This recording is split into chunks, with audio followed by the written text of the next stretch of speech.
Bismillahirrahmanirrahim. Assalamualaikum warahmatullahi taala wabarakatuh. Baik, Allah, fi hadhil marrah kali ini kita akan tengok berkenaan dengan slide yang membincangkan selepas kita memahami berkenaan dengan turath secara general, kita akan cuba memahami turath dari sudut mazhab fiqh Asy-Syafi'i. Sebelum daripada itu, kita kena pelajari terlebih dahulu ataupun kita belajar berkenaan dengan mazhab al-Imam Asy-Syafi'i itu terlebih dahululah. Dari sudut atwarul mazhabi Asy-Syafi'i wa marahiluhu at-tarikhiyah. Perkembangan yang berlaku dalam mazhab al-Imam Asy-Syafi'i serta peringkat-peringkat dari sudut sejarah dia tadi itu. Yang mana slide ini daripada resource person subjek ini, iaitulah Dr. Muhammad Hafiz Mahidin. Baik, saya juga ada letakkan slide ini dalam YouFuture, yang mana saya minta untuk para pelajar, para asatizah semua untuk baca terlebih dahulu daripada topik yang awal lah. Topik yang awal berkenaan dengan Matlabul Awal, itulah Tarjamatu Imamil Madhab, pengenalan berkenaan dengan imam mazhab kita, iaitulah al-Imam Asy-Syafi'i rahimahullahu taala. Pada muka surat yang pertama sampai muka surat yang ke-9 Nanti untuk yang akan datang kita akan tengok yang selanjutnya. Baik, dalam kita nak mengenali mazhab ini, sudah pasti kita mesti mengenali founders of mazhab, pengasas kepada mazhab inilah, Imamul Mazhab ini. Yang pertama kita tengok awalan ismuhu wa nasabuhu, nama dan keturunan dia. Itulah dia huwa al-Imam Abdullah, Imam Syafi'i itu adalah Abu Abdullah, Muhammad bin Idris bin Al-Abbas bin Uthman bin Syafi' bin Sa'ib bin Baid bin Abdi Yazid bin Hisham bin Muttalib bin Abdul Manaf Al-Mutallabiyu Al-Qurashiyu. Maksudnya Al-Mutallabiyu Al-Qurashiyu, maksudnya dia keturunan kabilah Abdul Muttalib, yang mana dia juga keturunan Quraisy. Yantahi nasabu ila Abdul Manaf. Di sinilah dikatakan bersambung dengan keluarga Nabi sallallahu alaihi wasallam pada moyang yang nama Abdul Manaf, yang mana Abdul Manaf itu juga merupakan moyang Nabi sallallahu alaihi wasallam.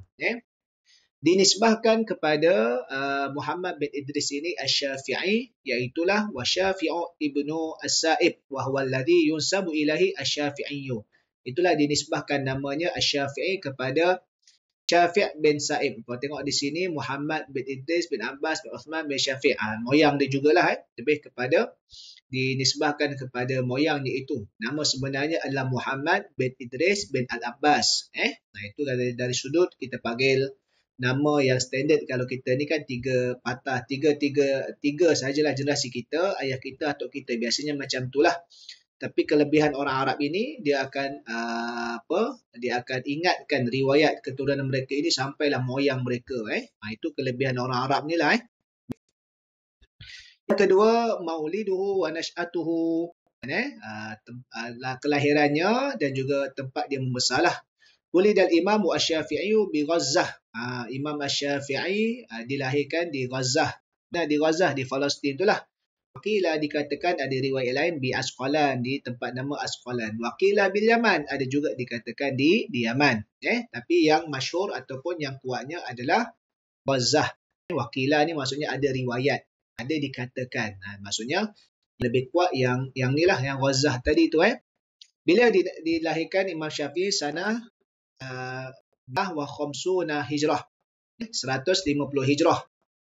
Yang mana tahun 150 hijrah ini wahiyya sanatul lati tuwfiya fiha al-Imam Abu Hanifah An-Nu'man bin Thabit. Tahun yang sama 150 hijrah ini jugalah tahun wafatnya Imam Abu Hanifah, namanya Nu'man bin Thabit, yang merupakan pengasas ataupun imam kepada mazhab Hanafi. Wakilah dikatakan juga pada tahun itu, bukan sekadar tahun itu, Imam Syafi'i lahir, wafatnya Imam Abu Hanifah tahun yang sama, tapi lah fil yaumil ladzi mata fihi. Hari pun sama. Hari di mana Imam Abu Hanifah wafat, hari itulah lahirnya Imam Asy-Syafi'i ini. Inilah dikatakan ada riwayat lah. Baik. Tapi yang kuatnya pastinya 150 Hijrah itu lahirnya Imam Syafi'i pada tahun yang sama wafatnya Imam Abu Hanifah. Okay? Tufiya waliduhu pada wiladatihi biqalil. Jadi Imam Syafi'i dengan ayahnya tak lama. Ayahnya meninggal lama selepas daripada dia lahir. Fahamalathu ummuhu ila Makkah yansha'a wa huwa tiflun lam yatajawaz sanatain baina bani qaumihi Bani Muttalib Al-Qurashiyin. Kemudian akhirnya Imam Syafi'i di Gaza dan ayah dia meninggal tak lama selepas itu, emak Imam Syafi'i membawa Imam Syafi'i pergi ke Mekah untuk dibesarkan. Dan waktu itu umur Imam Syafi'i waktu dibawa ke Mekah tidak lebih daripada 2 tahun. Maksudnya umur Imam Syafi'i kurang 2 tahun daripada itulah, baby lagi lah maksudnya. Yang mana nak dibesarkan dalam suasana kalangan kaum kerabat dia lah. Daripada kalangan Bani Muttalib, kalangan kaum Quraisy tadi tu. Dibawa pindah ke sana supaya duduk dekat dengan kaum kerabat. Di sanalah nenek moyang mereka lah kan. Baik. Fi hadhil marhala min hayati hifzul Quranil Karim. Dalam peringkat perkembangan riwayat hidup Imam Syafi'i secara ringkasnya, dia menghafal Quran pada usia muda. Kemudian thumma al-Muwatta', dia juga belajar dan menghafal kitab Muwatta', kitab hadis oleh Imam Malik di Madinah. Bila dia dah remaja, dia pergi ke Madinah. Matarat dada ala qabail al-Arab wa khasatan qabilah Huzail. Dan dia juga seling berolah-alik pergi berjumpa dengan kabilah-kabilah Arab ini, terutamanya kabilah Huzail. Talaqqal lugha al-Arabiyyah safiyatan yanabi'uha dunal lahni. Dia belajar bahasa Arab yang standard lah, bahasa Arab yang sofi, yang fasih, yang tanpa ada sebarang lahni. Lahni ni kesalahan bahasa rojak, bahasa yang tak rasmi kan. Dan kita ada bahasa pasar, bahasa rojak kan. Dan dia belajar bahasa Arab yang standard dengan kabilah-kabilah Arab inilah. Jadi maksudnya Imam Syafi'i ini hafazan Quran dia daripada kecil, kemudian remajanya. Dan kita tahulah waktu remaja pun 15 tahun dan sudut yang detail dia dah diberikan tauliah untuk memberikan fatwa mengajar di Mekah, dan kemudian dia pergi ke Madinah, dia belajar dengan Malik. Dalam keadaan dia telah menghafal Muwatta' sekitar, nanti ada nyatakan mungkin, ataupun saya tak ingat, lebih kurang 9 hari lebih kurang Muwatta' tu dia hafal. Dan dia juga belajar bahasa Arab, maksudnya penguasaan bahasa dia sangat baiklah. Ini hebat Imam Asy-Syafi'i, Allah Ta'ala kurniakan kepada dia. Hadisan yang ketiganya tentang riwayat Imam Syafi'i, rihlatuhu al-ilmiyatu. Rihlah ilmiah dia, perjalanan ilmu dia. Wa ashharu syuyukhi wa talamizi. Dan guru dan pelajar yang popular, yang paling dikenali lah. Ramai tapi yang ni yang dikenali. Laqad marrat hayatul Imam Asy-Syafi'i rahimahullah ta'ala bi marahil muta'addidatin. Perkembangan Imam Syafi'i ini, kehidupan dia tadi tu ada peringkat-peringkat yang banyak. Banyak peringkat, sebab kita tahu dia daripada Mekah pergi Madinah, lepas tu ada pergi ke Baghdad, pergi ke mana lagi, Madinah, kemudian pergi ke ke Mesir dan wafat di sanalah. Taqinul wa fiqa ala juz'in minha min ma'rifati muhattati talabihi lil ilmi wa syuyukhi. Mungkin kita akan dari sudut sebahagianlah yang mana nak mengetahui dia punya stesen-stesen ataupun liku-liku perjalanan tempat-tempat dalam dia menuntut ilmu dan guru dia tadi tu. Wa tafarruhu li'amalihi fil Yaman wa mihnatihi. Dan di Yaman pun ada, dan ujian dia, kerja dia sebagainya. Baqiyamu halaqatihi allati urifa min khilaliha mustaqillan fi fatwahu mujtahidan fi ikhtiyari al-fiqhiyah. Dan sampai dia bangunkan halaqah yang mana pengajian dia, dan di situlah dipanggil apa? Dia adalah orang yang berkemampuan dalam memberikan fatwa, dan dia adalah seorang yang mujtahid dalam perkara-perkara khilaf, perkara fiqh tadi tu. Dan daripada apa yang kita nak ringkaskan ataupun secara poin dia, ringkaskan wa yumkinu ikhtisaru hadhil marahili ala nahwi tali, seperti berikut. Yang pertama, ringkasan dia ataupun dia punya marhalah dia secara ringkas, tanaquluhu baina Makkah wal Madinati. Ada perpindahan daripada Mekah ke Madinah. Kan? Sebelum Imam Syafi'i qabla intiqalihi ila al-Madinah, sebelum Imam Syafi'i pindah ke Madinah, maka fi Makkah, dia telah duduk di Mekah beberapa tempoh lah. Kan sebab daripada kecil sebelum umur 2 tahun dah dibawa oleh mak dia untuk dibesarkan sampailah beberapa tempoh. Wa darasa ala syuyukhiha, dan dia belajar di syekh-syekh di Mekah tadi tu, dan dia belajar hadis wa akhadha al-haditha wal fiqha ala ulamaiha, dia belajar hadis dan fiqh di ulama-ulama Mekah. Wa min abrazihim, daripada ulama-ulama yang dikenali antara Sufyan bin Uyainah, iaitu min kibari tabi'in. Ini nama ulama Sufyan bin Uyainah, daripada ulama besar kalangan tabi'in. Kana imaman, dan Sufyan bin Uyainah itu adalah imam al-hadis wa ulumi, ulama hadis dan ulum hadis. Maksudnya ulama besar lah dalam hadis, jadi rujukan dan sebagainya. Dan di antaranya lagi ulama yang Imam Syafi'i belajar, wa minhum Muslim bin Khalid Az-Zanji, yang meninggal pada 179. Ya, Muslim bin Khalid Az-Zanji ni siapa? Faqihu Makkah wa muftiha. Kan, orang ulama fiqh Mekah dan orang yang beri fatwa di Mekah. Kan, dan selain daripada duanya lagi lah, daripada Sufyan bin Uyainah dan Muslim bin Khalid Az-Zanji.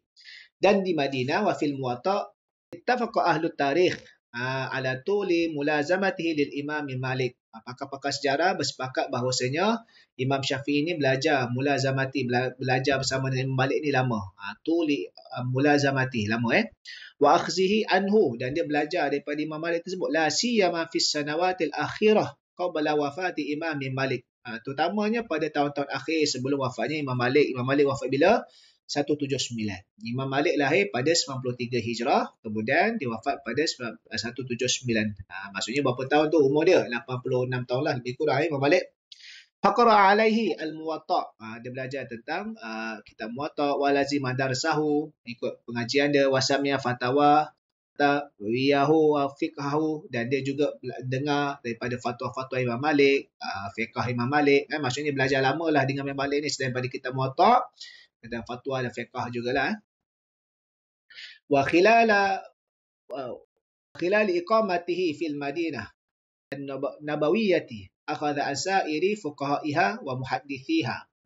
Dan sepanjang Imam Syafi'i duduk di Madinah tadi tu, dia telah belajar mengambil ilmu daripada sekalian, daripada ulama-ulama fiqh dan ulama-ulama hadis. Dan dia telah mengambil manfaat daripadanya. Waqad andal hafidhu Abu Bakar al-Baihaqi 13 syaikhan lil imami. Dan dikira oleh Al-Hafidh Abu Bakar al-Baihaqi ada sebanyak 13 imam, syekh, guru bagi Imam Syafi'i selain daripada Imam Malik Madinah tersebut. Maksudnya kalau campur Imam Malik, Al-Hafidh Abu Bakar al-Baihaqi mengatakan Imam Syafi'i ada 14 guru lah. Dan yang seterusnya, iaitulah yang kedua, marhalah dia maghadaratuhu ilal Yaman. Imam Syafi'i pergi ke Yaman. Pada wafati Syaikhihi al-Imam Maliki rahimahullahu ta'ala, ruju'uhu ila Makkah, ghadaraha ilal Yaman. Selepas wafatnya Imam Malik, Imam Syafi'i kembali ke Makkah, kemudian pergi kepada Yaman selepas daripada itu. Dan dia belajar sebahagian ulama di sana. Wa akhadha an ba'di ulama'iha di Yaman wa amila fiha wilayatan ammatan humida 'alaiha. Di mana Imam Syafi'i kerja di sana, mendapat pekerjaan yang baiklah. Maka dahu fihi ba'dul husad, tapi ada sebagian orang tak suka dengan Imam Syafi'i ni, dia berhasad.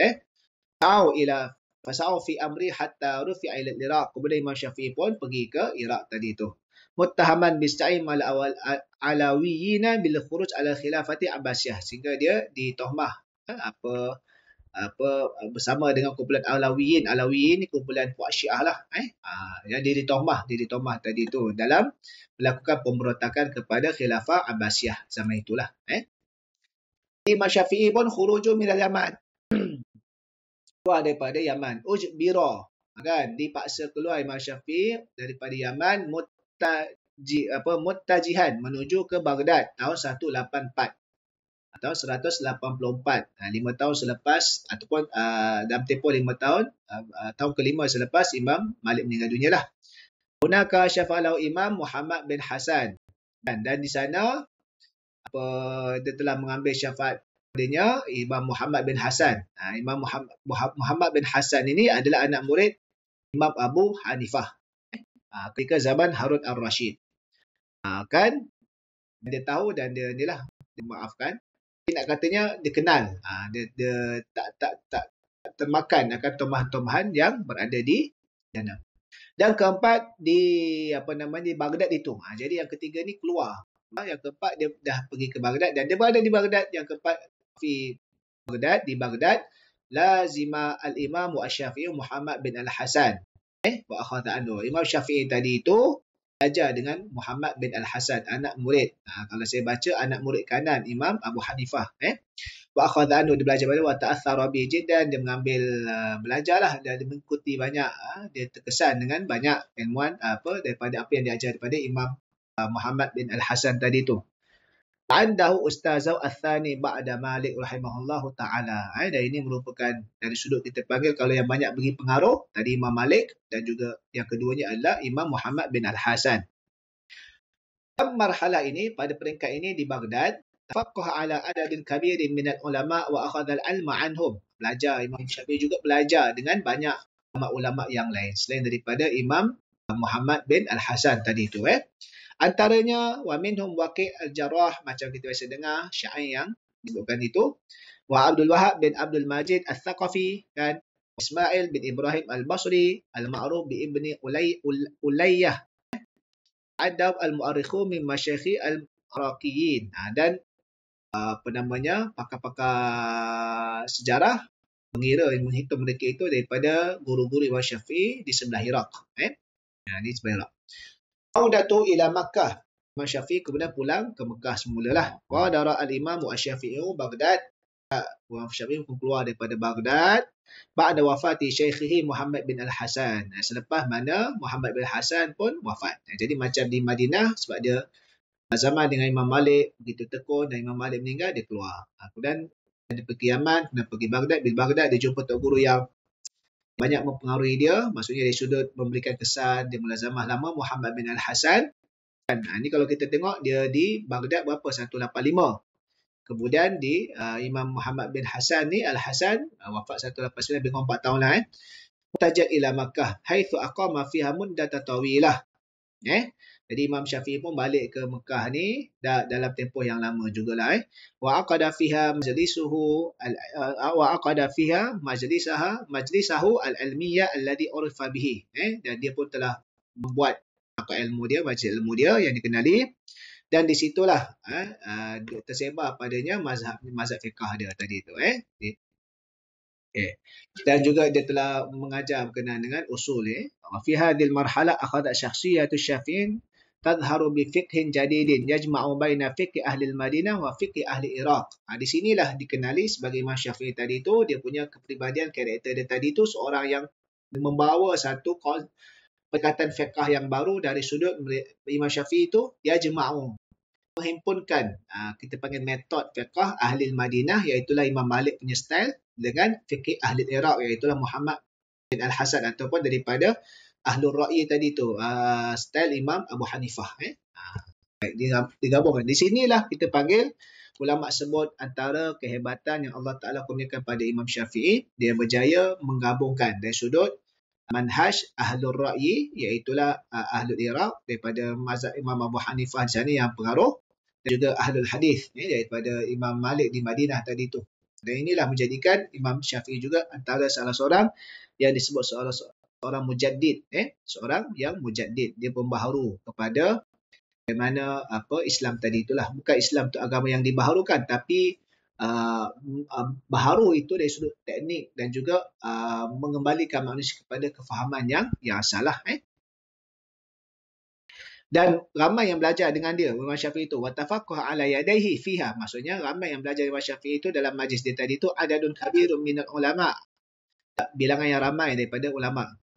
La'alla min ajalihim wa ashhurihim, dan mudah-mudahan daripada yang terkenal ataupun yang masyhur daripadanya Imam Ahmad bin Hanbal. Imam Ahmad bin Hanbal pun belajar dengan Imam Syafi'i.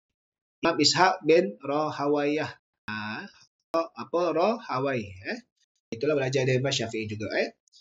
Dan peringkat yang keenam, kembali semula ke Baghdad. Pada tahun 195 Mi'ah Khamsa wa Tis'una Hijrah, 195 Hijrah. Tadi itu berapa? Imam Syafi'i 189, 195, lebih kurang 6 tahun lah. Di Mekah, Imam Syafi'i pun keluar balik daripada Mekah, muttajihan marratan ukhra ilal Baghdad, pergi sekali lagi di Baghdad. Mana fa'aqada halaqata fiqhiyah, dia pun membuat halaqah fiqh dia, wa dawwana madhhabahu, dan dia menyusun mazhabnya, wa allafa kitabahu al-hujjah fil fiqh, dan Imam Syafi'i di Baghdad ketika ini dia menulis kitab dia yang berjudul al-hujjah dalam perbahasan fiqh. Wa kitabu ar-risalah fil usul, dalam kitab risalah dalam perbahasan usul. Wa kana mithalan, kedua kita itu dan menjadi kita panggil indikator ataupun panduan an fiqhi al-awwali, pada fiqh ni yang pertama. Jadi kita tahu kan Imam Syafi'i ni ada qaul qadim atau madhab qadim atau juga qaul qadim. Jadi yang madhab jadid wa taq'idu al-mabda'i fil usul, dan sebagai penyusun permulaan bagi memahami ilmu usul fiqh. Walidha urifa ba'da dhalika bil madhhabi al-qadim. Disebabkan itulah demikian dikenali dua-duanya itu selepas padanya sebagai mazhab yang qadim, yang lama. Sebab di Mesir, Syafi'i dikenali dengan mazhab jadid, dengan beberapa review ijtihad yang barulah. Dan daripada kalangan wa min abrazi talamizihi Iraqiyin, kalangan di Iraq yang terkenal anak murid Imam Syafi'i ini antaranya Abu Thaw al-Kalbi, kan, Abu Ali al-Karabisi, wal Hasan Za'farani, dan itu antara nama-nama anak murid dia yang terkenal, yang masyhur lah. Okey. Naquluhu bainal awasim, maksudnya perpindah Imam Syafi'i di antara beberapa tempat. Asimah ni, Asimah ibu negara, maksudnya beberapa tempat wilayah. Di antara tahun wa ma baina mi'ah Sab'ah wa tis'una 197 hingga 199, 2 tahun itu kana al-Imam Syafi'i tadaqqalu baina Baghdad wa Makkah, dia pindah di antara Baghdad dan Makkah. Kemudian dia juga daripada Baghdad ke Mesir, murtahilan, beberapa kali rihlah dilakukan, perjalanan dilakukan. Okey, lepas mana apa yang dia melihat kepada apa situasi kerajaan Islam Khalifah Ma'mun yang ketika itu yang dekat dengan Mu'tazilah, yang jelas pandangan Mu'tazilah pada ketika itulah. Jadi kalau di sini pun kita boleh lihat kalau zaman ini Imam Ahmad, anak murid Imam Syafi'i ketika itu pun dalam keadaan dia diseksa, dihukum dan diseksa. Jadi dalam tempoh 2 tahun ini Imam Syafi'i ini dia berpindah randah daripada Baghdad ke Mekah, Mekah ke Mesir, beberapa kalilah. Itu melihat kepada situasi politik ketika itu, dan kalau kita baca lagi memang di antaranya Imam Ahmad pun suruh ketika itu Imam Syafi'i keluar supaya tak terlibat dalam hal yang berlaku lah. Ke-8, istiqraruhu fi dan Imam Syafi'i dah mula menetap di Mesir lah. Ba'da an jama'a al-Imam Syafi'i ilma al-Hijaz wal Yaman wal Iraq. Kan? Jadi selepas Imam Syafi'i itu berpindah daripada beberapa tempat di Hijaz dan dia mendapat ilmu-ilmu dan menghimpunkan ilmu-ilmu di Hijaz, Yaman dan Iraq, maka dia nak pergi ke Mesir itu sendirilah. Farahala ilaihi, dan dia pergi ke Mesir pada tahun mi'ah wa tis'ah wa tis'un 129 Hijrah, wastautanaha, kan Imam Syafi'i menetap di situ, kan Bashiran, menyebarkan, wa mudawinan, dan dia menyusun fiha madhhabuhu al-jadid fiqh wal usul. Dia menyusun dan dia menyebarkan mazhabnya yang baru pada fiqh dan usul. Dan dari situ kalau kita lihat wa kana dzalika khilalis sanawatil arba'i allati qadaha fiha, lebih kurang sekitar 4 tahun. Sekitar 4 tahun. Dalam tempoh Imam Syafi'i menetap ni ataupun kurang daripadanya, telah berlaku kita panggil intaj ilmi dhakhmin, penghasilan ilmu-ilmu yang lebih berkembang lah. Ada 2 perkara. Yang pertama, al-awwalu naqli fiqhi wa usuli ila adadin kabirin minat talamid alladhi asbahu ba'dahu min a'lamil fuqa'i fi asrihim. Ada 2 perkara ilmu Imam Syafi'i ini berkembang pada perkara apa? Sebab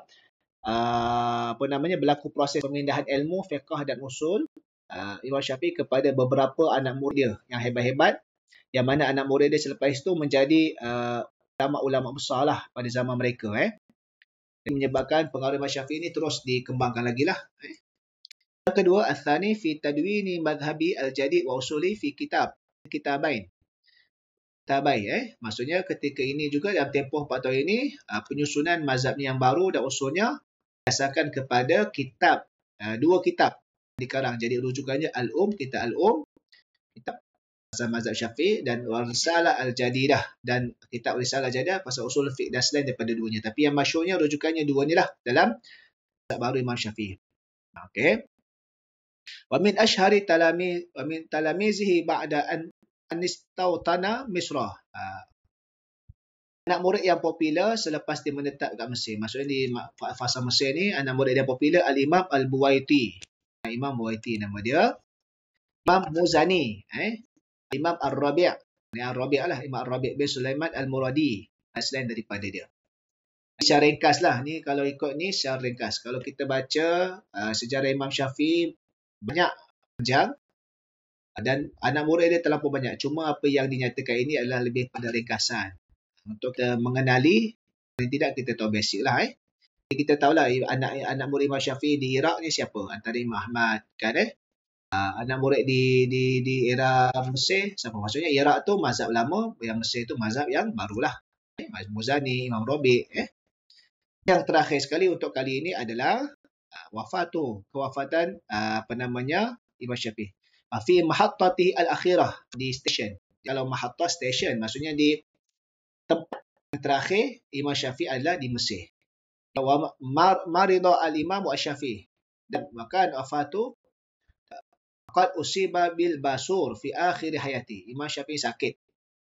Waktu dia mati, ketika mana mati itu faqad usiba, dia telah ditimpa penyakit buasir.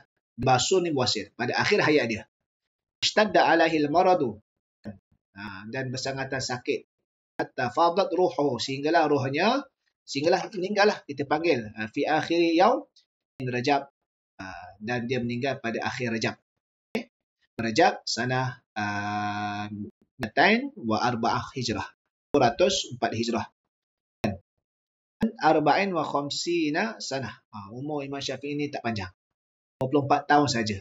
Tapi peninggalan dia sangat besar dan panjang sehingga ke hari ini. Bagaimana yang dinyatakan kama nassa ala dzalika, yang dinyatakan demikian akan anak murid tilmizu Ar-Rabi' Al-Muradi. Rahimahullah al-Imam Asy-Syafi'i, rahimahullah al-Imam Asy-Syafi'i rahmatan wasi'atan wa askinhu fasiha jannatihi.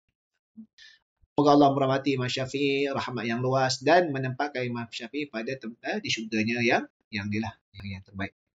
Itu saja. Jadi insya-Allah nanti akan datang kita akan sambung lagi berkenaan dengan selepas kita mengenali imam, bagaimana kita tengok perkembangan mazhab dia. Dan dari sudut kita panggil pengasas, perkembangan, penyusunan dan juga tangkih ilmi sebagainya. Dari sudut penyusunan tadi itu, supaya kita nanti kita dapat memahami mazhab Syafi'i ini sebagai salah satu benda turas dalam fiqh yang kita amalkan dan kita pelajari. Dia punya hierarki dia, kedudukan dan dari sudut keutamaan dalam bagaimana kita nak memahami pandangan-pandangan dalam perbahasan ulama-ulama Asy-Syafi'i. Jadi saya kira sekadar itu saja. Assalamualaikum warahmatullahi wabarakatuh.